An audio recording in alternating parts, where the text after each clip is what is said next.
Hello students, let us start with the second chapter, that is intelligent agents. Contents.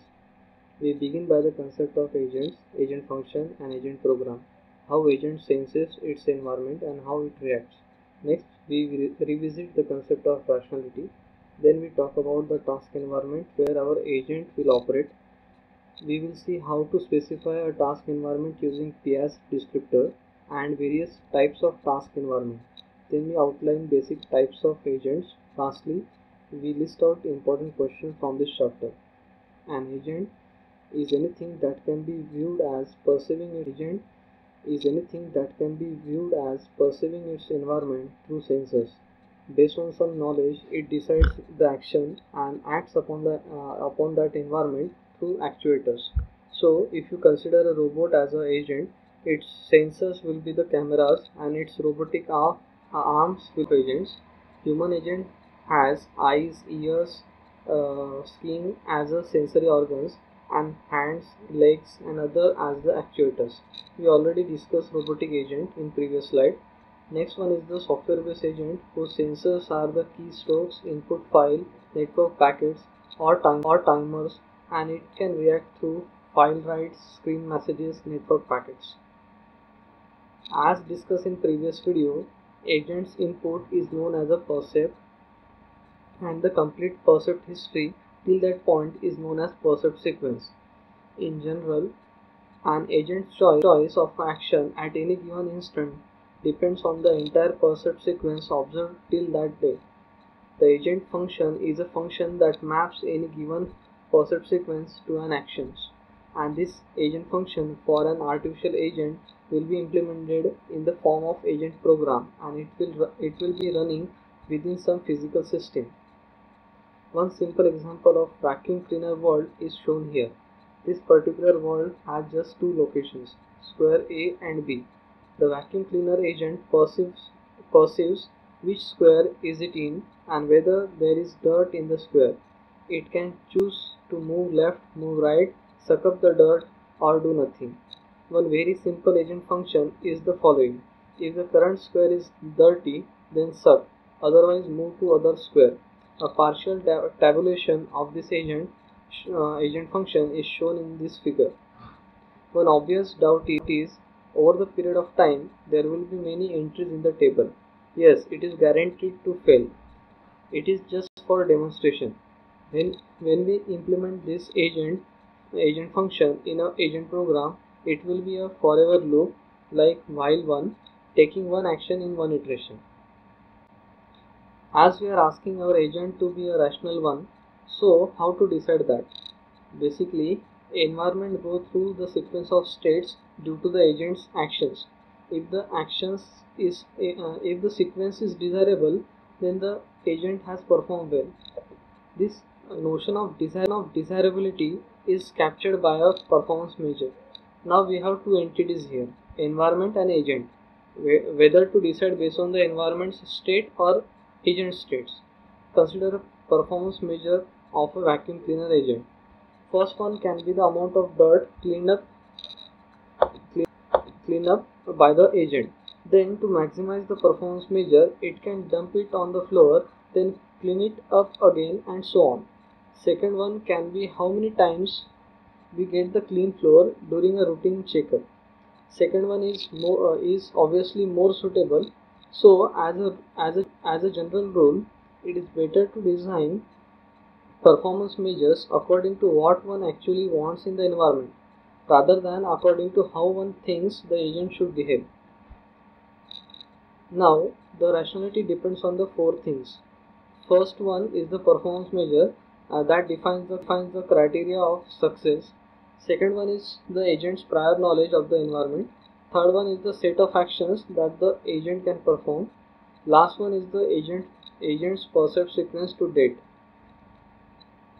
Based on this parameter, we can define a rational agent as, for each possible perception action that is expected to maximize its performance measure given the evidence provided by the percept sequence and whatever built-in knowledge the agent has. This is very important definition from exam point of view. Let us now differentiate rationality from the omniscience. Rationality is distinct from the omniscience. An omniscient agent knows the actual outcome of its actions and can act accordingly, but omniscience is impossible in reality. The knowledge base of such omniscient agent will be huge. Instead of being omniscient, a rational agent should be autonomous. An agent is autonomous if it has an ability to learn and adapt. It should learn what it can do to compensate for partial or incorrect prior knowledge. Next one. Here we talk about the task environments. You can consider the task environment as the problem to which our rational agents are the solutions. We specify the task environment using PI's descriptor, where P stands for performance measure, E stands for environment, A is the actuator, and S is for sensors. Here we have PI's descriptor for taxi driver example. Performance measures are the changes that we expect in the environment. So we expect our drive to be safe, fast, legal, comfortable with maximum profit. Its environment includes road, other vehicles, pedestrians, and our taxi passengers.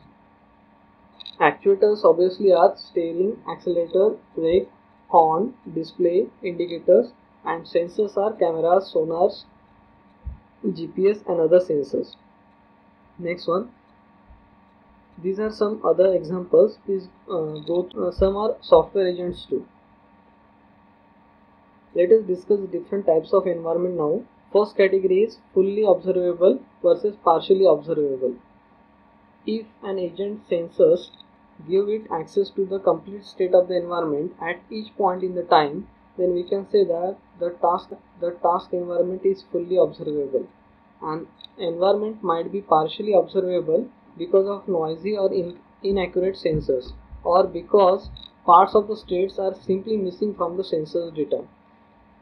If the agent has no sensor at all, then the environment is said to be unobservable.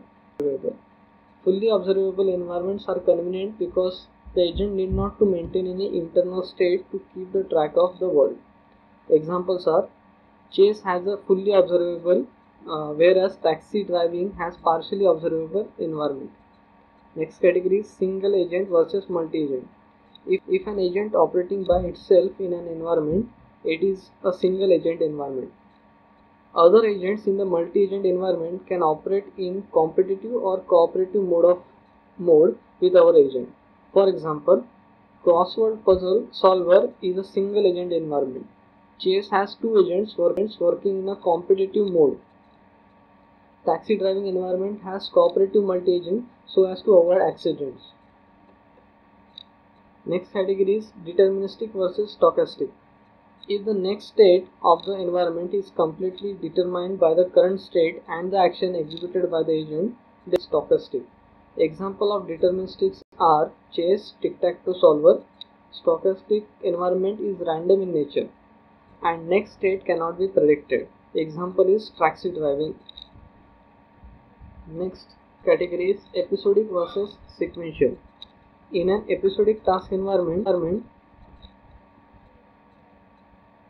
the agent experience is divided into atomic episodes. In each episode, the agent receives the percept and then performs a single action. Crucially, the next episode does not depend on the action taken in the previous episode. For example, part picking robot.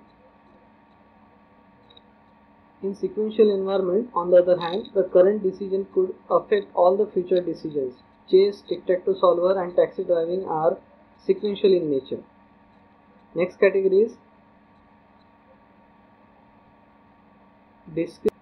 discrete, static versus dynamic.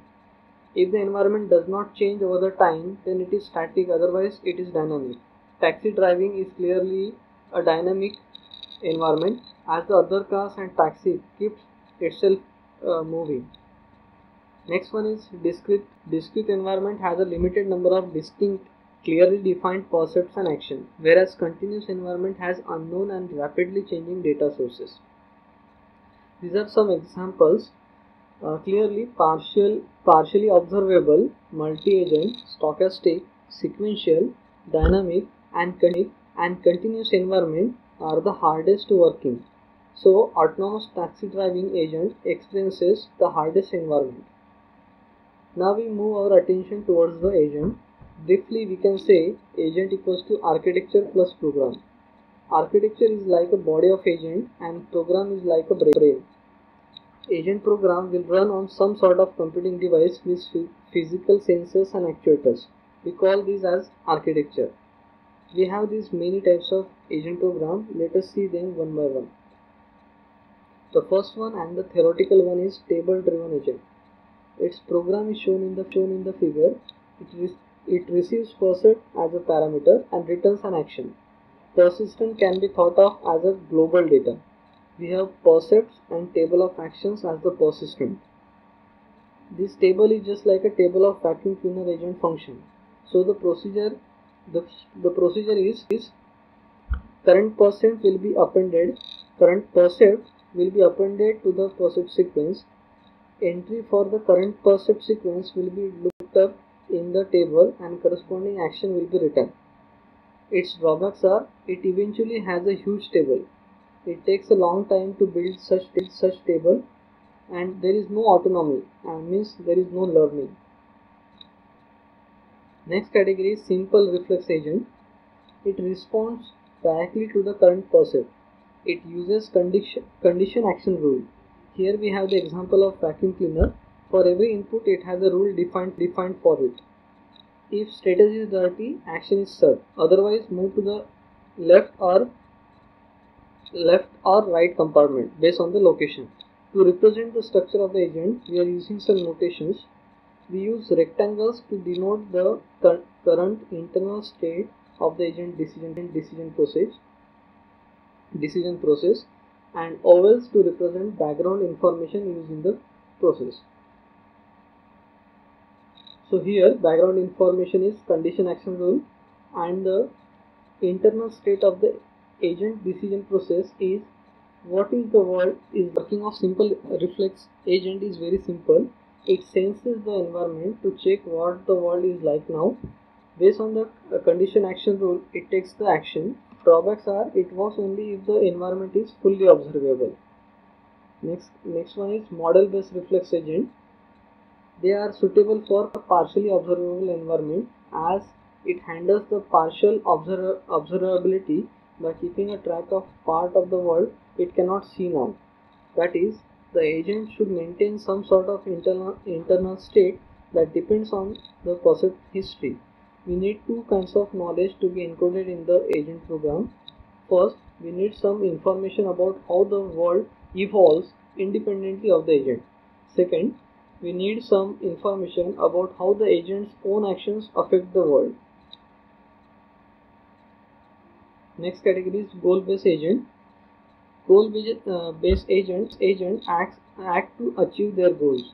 Knowing something about the current state of the environment is not always enough to decide what to do.